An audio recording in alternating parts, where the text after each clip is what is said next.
Welcome in, Buffs Nation, to another edition of S2S Colorado Live. As always, I'm your host, Manny.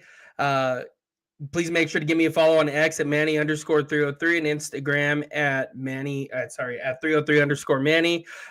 Any of your major podcast platforms, make sure to give us a listen to there. Right, Spotify, Apple, iHeartRadio, Amazon, wherever it is that you get your podcast. And again, if you can make any contributions to the show, again, not required, but would be appreciated. It'd be Venmo is at Manny S2S. So yeah, it's been a little over a week. Got pretty sick last week. Missed my regular full-time job all week as well. Just was not feeling good, under the weather. But yeah, happy to be here tonight. A lot to catch up on. There was a AD situation, all kinds of different things, right? Rick George, a lot to catch up on here with Colorado. It's last week was a little bit of a tough week for me. So let's jump right into this though. So we have our Ralphie report this week, right? Our news and notes of the day, or of the week, I'd say, of the bye week. So AD Rick George will be stepping down as athletic director.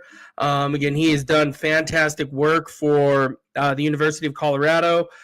This is one that we knew that was coming. It just, it was always a couple years from now, and a couple years is now a couple years at this point, right? So everything he's done, right, revived that whole Colorado football program, taking the big swing on Coach Prime and knocking it out of the park with that hire, regardless of how this season went. That this season was that football program, I should say, was in who knows what was going to happen with it. That football season, the football team was there was a lot of problems there. So what he did there, but this is what Rick George had to say. It has been an honor of a lifetime to serve as athletic director for the University of Colorado for the last 13 years. But after considerable thought and discussions with my family dating back to last spring, I have decided it is time for new leadership to guide the department. I wanted to make this announcement now in order to give Chancellor Schwartz plenty of time to find the right person for Colorado, and I look forward to doing everything I can to ensure a smooth transition. So, I think that is, again, just, the more time you can give to find the replacement or whomever it is right next. I don't know if replacement's the right word, but whomever it is that you could find, he's just done a remarkable job. I did read today actually, when I was, I heard about it last week, but there's a couple, 3 names to watch so far that have come up. First one, Jeremy Bloom, so ex-Colorado player from Loveland, Colorado. So he was those of you who've been Buffs fans for quite some time, was on the early 2000s teams, number 15 skiing. Just a fantastic player. Loved watching him. I had the privilege of, with one of my friends growing up, his brother was worked for the football team for a little bit there, or interned. I don't know the right word there, but it was we got to see him in practice, and man, what a hell of a player he was, and just the way he practiced. So Jeremy Bloom was one of those players I grew up loving, and just watching him grow up. So again, he would be fantastic. And right now, his current role is X Games CEO. So those of you who follow the X Games, right, on, I think it's still ESPN. Not sure, but I think of like Tony Hawk and Sean White and those guys. So, but X Games CEO, that is what Jeremy Bloom is doing. And again, you got to kind of think about it in terms of NIL now, because that is everything, right? Right now, the NIL is where you're going to make your money, right? And no pun intended there, obviously, but this is what Colorado needs, right? You need somebody who's going to figure out how to get some funding, and to create a huge bucket of money to be able to sustain what this game looks like going forward in the new state of NIL, so, and college athletics. So there's Jeremy Bloom. Next one is Matt Russell. So again, I don't want to pretend like I know tons about these guys. So these next couple guys, I don't know who they are. I know Jeremy Bloom just because of a college, CU football fan. But Matt Russell, his current role right now is Philadelphia Eagles senior personnel director / advisor to the general manager. So again, you do need that background as well. It might, just thinking of in terms of football right now, you have these kind of guys that you put in there, these football guys. It is going to make all the difference in the world, right? Because we know CU's cash cow, right, in the athletic world, and 99% of all Power 4 schools is football. So you get somebody in there, especially from a successful organization like the Philadelphia Eagles. I don't think you can go wrong there. And again, it is essentially you're a general manager of the whole thing. And over this past couple of years, you've seen within the NIL world and in the college football world, you'll see a lot of general managers now. And this is kind of interesting to put one over the whole athletic department. And each school does it differently, right? There's not one way to do this correctly. Schools are still trying to figure it out. But I really do think that would be a hell of a hire there, right? You have that NFL pedigree, right? Knowing how to do those little things. And again, it is football focused, football centric. So I think that would be fantastic. Yeah, there's Neo. Hello. Yeah, Neo, how's it going, man? Sorry I missed you guys last week. Was under the weather. You guys probably still telling my voice a little bit. But yeah, Matt Russell, one to watch there. That would be a slam dunk hire. Leon Jackson III. So his current role right now is at the University of Colorado, Senior Associate Athletic Director, Assistant Vice Chancellor for advancement. So this is somebody on staff that could move up.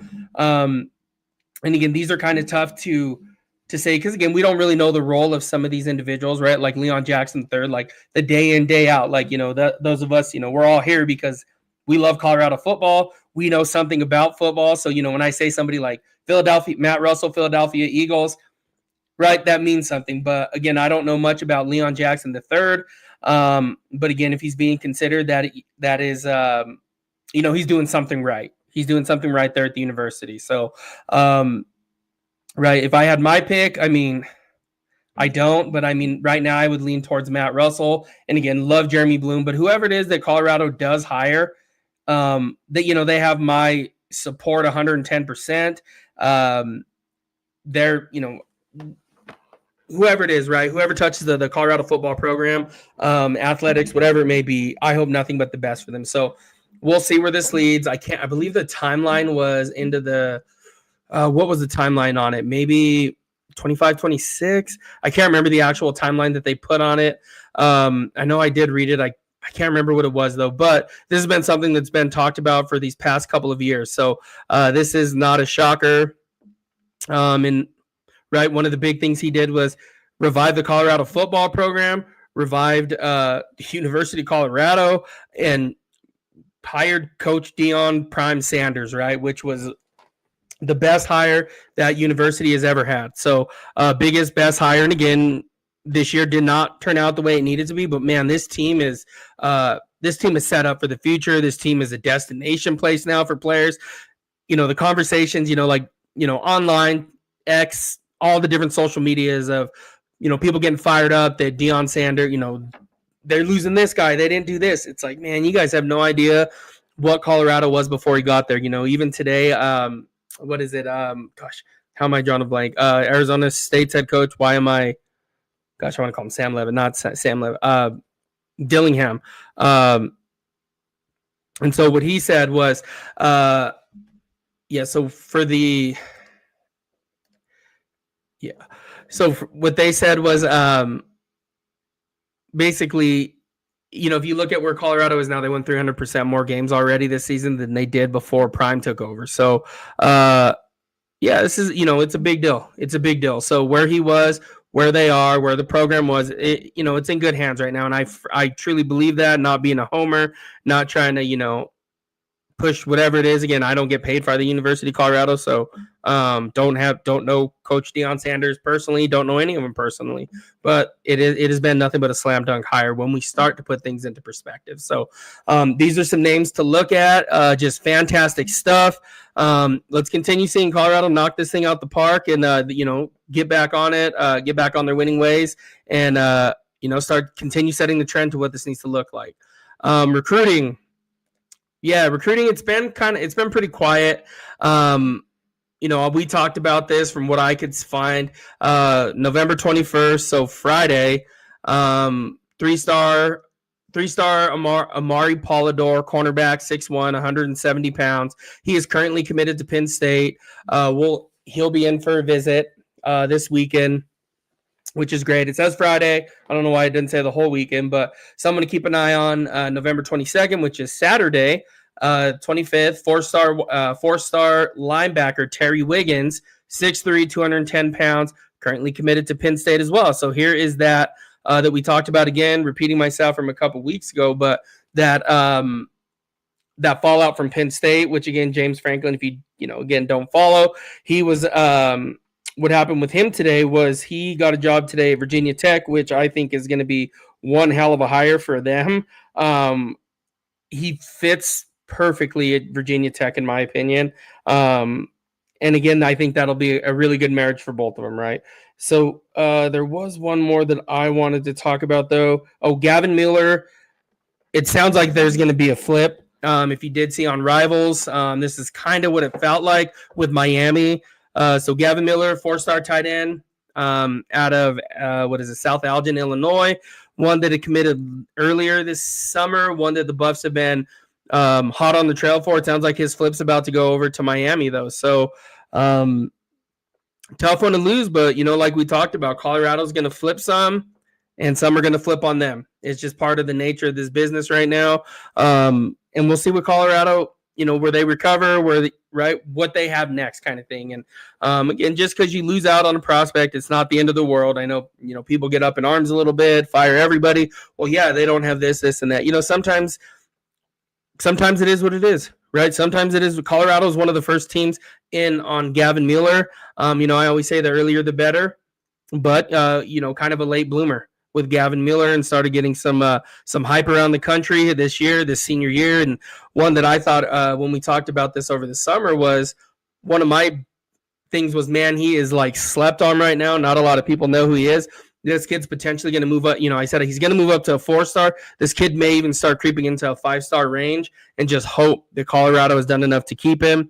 But new crystal ball projection has him going to Miami. And again, nothing set in stone. He hasn't announced anything, but Rivals typically know something, right? So we'll continue to monitor that, keep our eyes on that, and hope that somehow they're able to keep on him. And if not, you move on and do what Buffs need to move on and do what they need to do. There was one more visit coming in this weekend. Here it is. So Landon Wolney, 4-star 2027 tight end. He will be visiting this weekend in Boulder. I don't know much about it. I just saw it about 10 minutes or so before I jumped on to start the show tonight. So want to keep an eye on. Hopefully, Friday I'll have some more information around him. But yeah, right now, we'll see what the Buffs continue to do to continuing to build here. So again, there's a tight end right there. Now that now is probably one of those positions, because I know we had 2 tight ends come in this past year as freshmen. Huge kid. I can't remember his name from, I want to say he's from somewhere from Thompson Valley, maybe up there in northern Colorado. But I can't remember his name right now off the top of my head. But anyway, that may be one that they look at in the portal. So a position which we are going to dive into here in a bit. Now, those of you watching, right? Shedeur Sanders, right? Here's our Buffs in the League segment. We haven't been able to do this for a while because of Shedeur's been not playing, been the backup to Dylan Gabriel, and Travis Hunter being out for the year with the knee injury. So I don't know what they actually called it with him, but he's as we know, Travis Hunter's out for the year. So let's talk a little bit about Shedeur. So just to kind of recap, Dylan Gabriel got knocked out of the game before halftime, concussion. So Shedeur goes in, completes, I want to say it was his first 2 passes. And then what was it? The next drive, throws an interception, was under tons of pressure. And I'm sure you asked Shedeur about it. He'll be the first to tell you, like, he shouldn't have thrown. Then again, it's a totally different game, and And there was some things after the game that we'll dive into, but finished the game 4 for 16 for 47 yards. That last drive, that kind of highlights who Shedeur Sanders is. None of us were shocked by that. The thing I was shocked at was the one in the end zone where he missed, right? That was my only shock of the of watching Shedeur play. But you give that dude a clean pocket, as you've seen in the last drive, he's going to pick you apart. And he looked good that last drive. It is really, really hard. It is really, really hard to go in there with no first-team reps, right? And I just read something before that it was Wyatt Teller, I believe, starting offensive guard for Cleveland, was like, we didn't even know his cadence at this point, which is crazy because he hasn't gotten any first-team reps. But there was a 25-yard strike to Fannin. Holy cow, man. Like, that is the best throw we've seen out of a Browns quarterback over the past, right, since they benched Joe Flacco. So it was man, it looked good. He just let it fly. And we were all, us as Buff fans were kind of, okay, like we know what this dude can do. So I'm curious to see when Shedeur gets his, that whole week of practice, which it sounds like he's going to do, and he'll be starting against the Raiders next week in Las Vegas. But yeah, he missed a throw in the end zone. Great throw on third. Oh yeah, this one was, this one sucked. Great throw on third to give his guy a chance. But it was just a great play by former Buff Chidobe Awuzie, right? So Buff on Buff action there, but Chidobe Awuzie made one hell of a play there. Gave his guy a chance up there. Perfectly thrown ball again by Shedeur. Gave his guy a chance, and again, Awuzie made a hell of a play. So yeah, pretty happy with what you've seen there the last drive. Hopefully, again, they get him caught up to speed, ready to go for this weekend against Vegas. So he needs some time. Will he get it? I don't know. Today it sounded like Dylan Gabriel still is the first string quarterback, essentially, is what Stefanski said today. I don't even know if it's essentially. That's what he said today. So we'll see what they continue to do with that. The game plan, again, this past week was not for him. He came in and had to pick it up halfway through the game. And again, just a tough position to be in. No first-team reps, like, ever, it sounded like. And then when the system's not built around you, you going against a Baltimore Ravens defense that is, regardless, right, that is a good defense. They are well coached. Not a lot you can do there with that, right? So, and I expect a better game this weekend, going against a Raiders team that is struggling. So I expect them to have a much better game this weekend. And it does sound like, right, all indications are to go for Shedeur, right? One of those players gets into concussion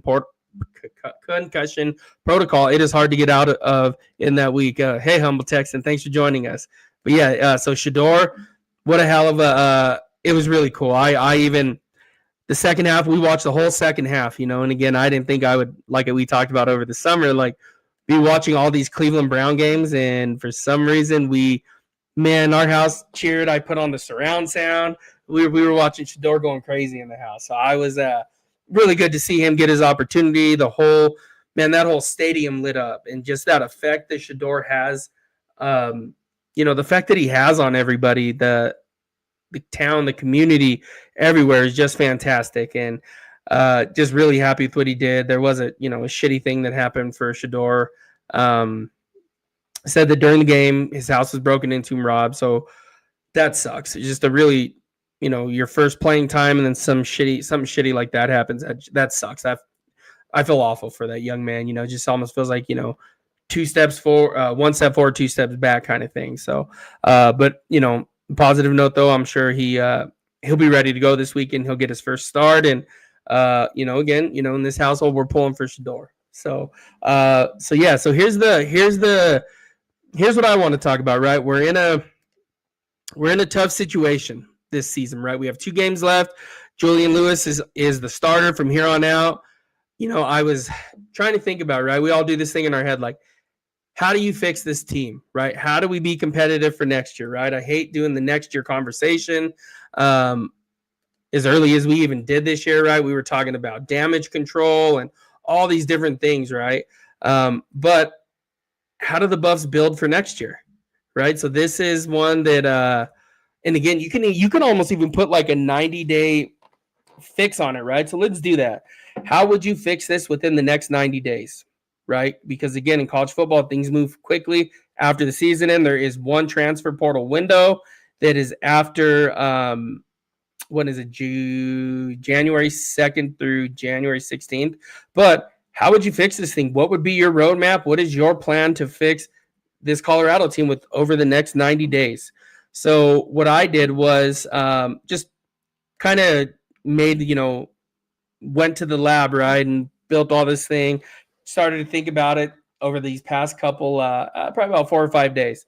And how would you fix this? So where I decided was, first things first, season ends in a couple weeks, right? We know that they're not they're not going to be bowl bound, not bowl eligible, but new staff, you're going to have to hire some new staff at certain positions. And again, this is recruiting staff, this is whatever it may be, right? Like coaching, all these different things. And again, I think you're going to see some different coordinators in place, some different position coaches, and just kind of a different philosophy would be my hope as to what needs to change, right? And the next step would be you need to identify your dogs and players that want to be here, right? Like who is it that wants to be here? Like, there's been a lot of conversation this year, right? Nonstop conversation around leadership, and this guy wasn't who we expect to. And that injury report that we have looked at this past since the Houston game has been outrageous. And part of you even starts to wonder, are these dudes even hurt at this point, or are they now just away from the team? We've seen players' names removed actually from it, right? Like DeKalen Taylors of the world. So again, something's going on there, right? Like what we'll hear about is that my inkling, whatever you want to call it, is they're going to be moving elsewhere, and again, just away from the team. Again, not suspended, nothing like that. Just they're away from the team at this point because they're going to be hitting that portal here in 6 weeks or so. So who are those guys, right? Retain your guys, right? Obviously, number 1, Jordan Seaton. Number 2, Julian Lewis, right? Without a left tackle and your franchise quarterback, there's not a lot you can do there. Then we start moving in, and again, not in any order now, right? London Merritt, you have to retain that dude at all costs. Alex McPherson, you have to get Amarian Miller back. Him and Julian Lewis have something special there, as we have seen, right? And again, it is crazy that was not there with Caden Salter, but Amarian Miller is one hell of a talent. It just sucks what happened this season with the quarterback situation, everything that took place this season. Amarian Miller is one of the best receivers in the country, and just was not given that opportunity to showcase that. These last couple of weeks, yeah, sure, absolutely, right? We've seen what he could do. And again, those of us that are Colorado Buffalo fans that have followed this team for these past few years, none of us are shocked by this. But that is, they got to retain him and hope that he comes back, right? And then you have Q for 6, obviously Quanell Farrakhan. Q and Juju, those two are going to grow together. That's going to be, if not next year, the year after, just that's going to be a huge connection there, right? Quanell Farrakhan as well, those freshmen coming in with Juju. And then one that I had, right, that just kind of was not talked about a lot, but DJ McKinney, he probably should return next year. He hurt his, that's not even the right word. The draft stock has sunk. I started to see him now for anywhere from 4th through 6th round. And he is a much better player than that. So the hope would be that he comes back next year and tries to improve his draft stock. And this season was just, I don't want to call it a wash, but that's almost what it felt like this year with some of these guys, right? Tawfiq Bayard, that dude's a dog. They got to get that dude back. BDS, right? He needs to be back. And one that I had was Jaheim Otis with a question mark. Like, what does that look like? Have a whole off season now. He's played a season. He does have one more year left. I'm I'm curious to think, what do you guys think what they should do with Jaheim Otis? Keep him around, tell him to hit the portal. I guess I'm 50-50 on it, right? Because the talent is there. But the work ethic, right? The things that we've heard about. So we'll see. And then Joseph Williams, he has to be back again. You have that receiving core of Omarion, Q, Quinnell, and JoJo. Man, that's a hell of a receiving core going into next year for Juju. And then one of the things that is pretty wild is you now are going to start seeing these dudes start to come up that Colorado has recruited. So they have to keep Carday Smith. They got to keep him, and he'll be starting next year at right tackle. Chauncey Gooden will be starting at guard next year, right? The Buffs have these dudes now that they have been developing, where you don't have to go run through the portal, right, and just try to sign every single offensive lineman and make it fit. Like, that is not where they're at anymore, right? Maybe for a few positions, but for offensive line, not the case anymore, right? They have these dudes that can fill it, that are ready to go. I shouldn't even fill in, step into those positions and be ready to go for next season. And then again, the other players who didn't live up to the expectations or live up or want to be part of the culture, let them get in the portal. Let Prime, what he said, not here, but he's like, I'm bringing my Louis, whatever it is, right? But I don't think I think they need to just let those guys get in the portal, right? And again, that's I do think what we're going to see a lot of these players hit in the portal, and then they're going to be like, oh, Colorado's this, Colorado's that. But then again, that's just going to be that outside noise, right? Us as fans are going to see this and say, well, if we could create a top 10 of players to keep, we kept all 10 of those, right? I know that's my list right there. Again, I'm sure I'm missing somebody. This was just a real quick rundown. But those are the guys that need to be kept, that I can think of right now. But this is what the Buffs need to do. And again, a lot of the recruits from Prime's first few classes are now ready to step in. So I don't think we're going to see as big as a dive into the portal now. Now, you're still going to see transfers come in, but nowhere near as many like those like 25, 30, whatever it was, just those astronomical numbers of transfers coming in. I don't think we're going to see that. And if we do, it'll be more so for depth, if that makes sense. But I think there are some positions to attack in the portal. So I put a center and a guard. And again, that's just basically because you're having some of those guys go through. But Zary McGill will be gone. They are going to need a center, which just sucks, because that is, you kind of wish that Cash Cleveland would have stuck around to see this thing through, but is what it is, right? So center, guard, and then linebacker. As we all know, linebacker has been a sore spot. There's I always want to call him Colton. Rodney Colton coming in 4th string, but he's a true freshman. Right? There's still Kylan Salter coming back, and again, I don't even know if I don't know what Kylan Salter is going to do. Because of what's going on. Caden's probably going to be a grad transfer and go elsewhere to play next year, but I don't know what they're going to do at linebacker. That room's going to need. That is probably where hopefully you see Colorado be the most aggressive, as well as D tackle. And then probably one more corner, but there still is Noah King on the team.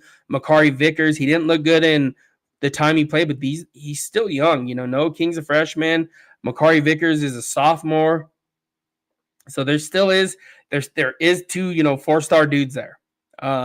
They just need some development, right? Kind of thrown in the fire early. So, but again, if you get DJ McKinney back, you're okay. You have your safeties, right, with Taufik Bayard. And what was it, Branch? I've heard a couple of things on him. I don't know, right? Just rumors and stuff like that. But I'm not sure what he's going to do. But I think they don't need to hit the safety too hard either. So now, one that I would love to see come back, I don't want to say any names, entered the portal from Kansas State. Where's number 3? Number 3 will be open in a few weeks. So just saying, I do know that, he's in the portal. It would be great if he came back. Omarion tweeted at him something. So, man, that would be fantastic. I would love that. So if you don't know who I'm talking about, Dylan Edwards. So Yeah, I believe it. Dylan Edwards. Yeah. So make sure that I would love to see him back in the black and gold, wearing that number 3 again, running behind that offensive line.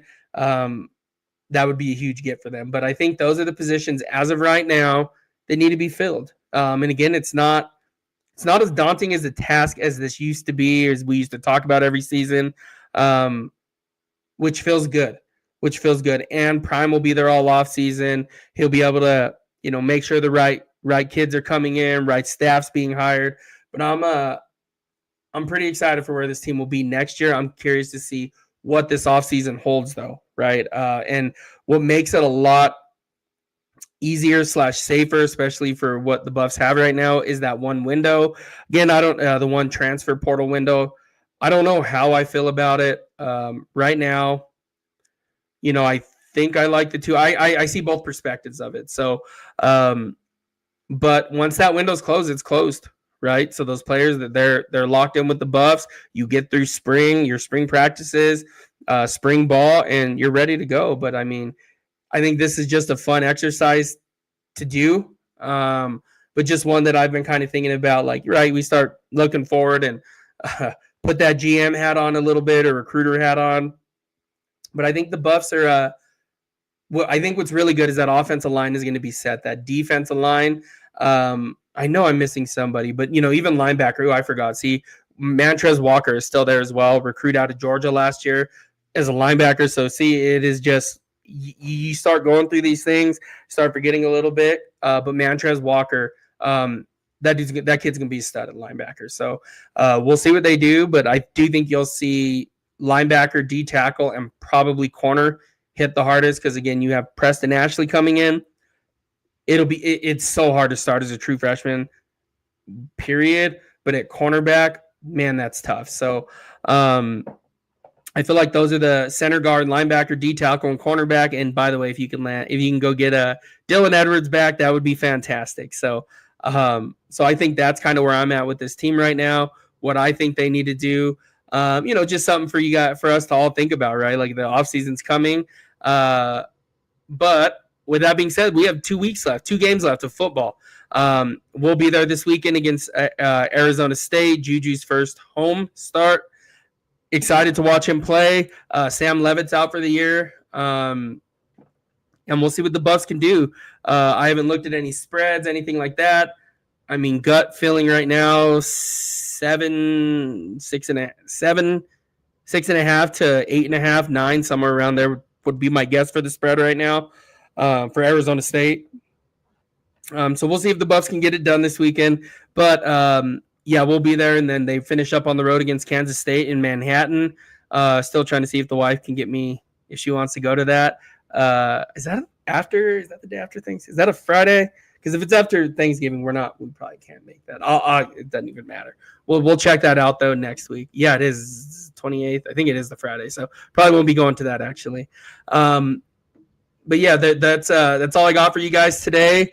Sorry I missed you guys last week. It was holy cow, not fun being sick.